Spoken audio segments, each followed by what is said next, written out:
Okay, so what are you going to need? So number one, you're going to need some cameras and some sensors. You want to be able to see what the view is from up there. You want to get some video, and you want to be able to know your top altitude, maybe temperature, maybe pressure. We did altitude, temperature, pressure. You can choose whatever sensors you want, but you probably want to know altitude, and you probably want to get some video feed. So cameras and sensors probably going to be about $100. Second thing, power. You're going to need batteries. We used Energizer Ultimate Lithium batteries because they're rated to negative 40 degrees Celsius. They worked really well for us, but they're not cheap. It's about $30 for 24. Third thing, you're going to need a tracker. We used a Spot Trace GPS tracker, and we also used a ham radio APRS tracker. The Spot Trace was about $100. I would say you don't necessarily need the APRS tracker. I'll talk about that in a later video, but tracker about $100. Third thing, or fourth thing, balloon. You're gonna need about a $50 to $70 weather balloon depending on the weight of your payload. And fifth thing, you're gonna need a parachute. That's gonna be probably anywhere from $20 to $40. You're gonna need gas. So you might not have thought about this, but helium is actually really expensive. Helium is about $260 for one of those large tanks. It's 200 cubic foot tank. It's the ones you see in like the grocery store where they're filling up balloons. Or we actually use hydrogen. I don't necessarily recommend hydrogen because it's explosive, but it is a lot cheaper. It was only $80. And you're also going to need a regulator to go on that tank. The tank's pressurized at about 2,000 psi. You need a regulator that is going to go on it. We were able to borrow one, and we didn't have to pay for it, but you got to think about that because the regulator is pretty expensive. It's about $100 to $200.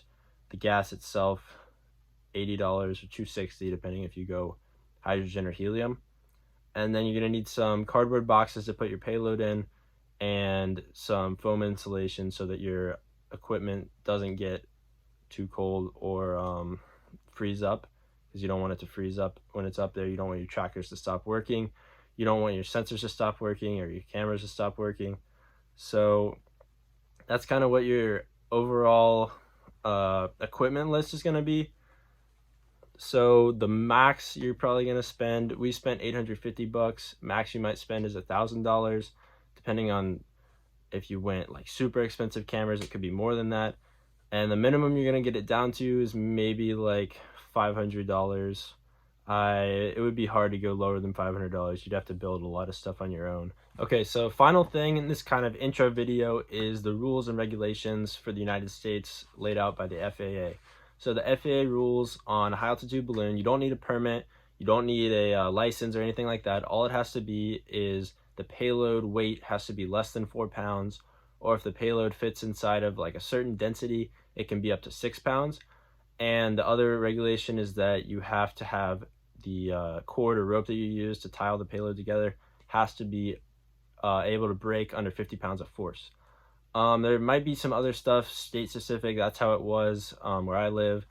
I'd recommend checking the FAA website and just double checking all the standards.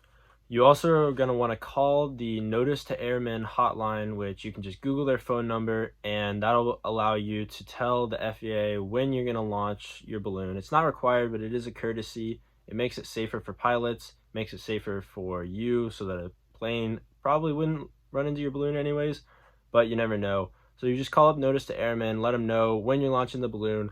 They'll put out a warning on an online database that pilots see, and it'll just allow pilots to kind of be aware that you're launching the balloon in their area. So thanks for watching. Check out the rest of the videos in this tutorial, and hopefully we can have some people launch some high altitude balloons. Good luck, guys.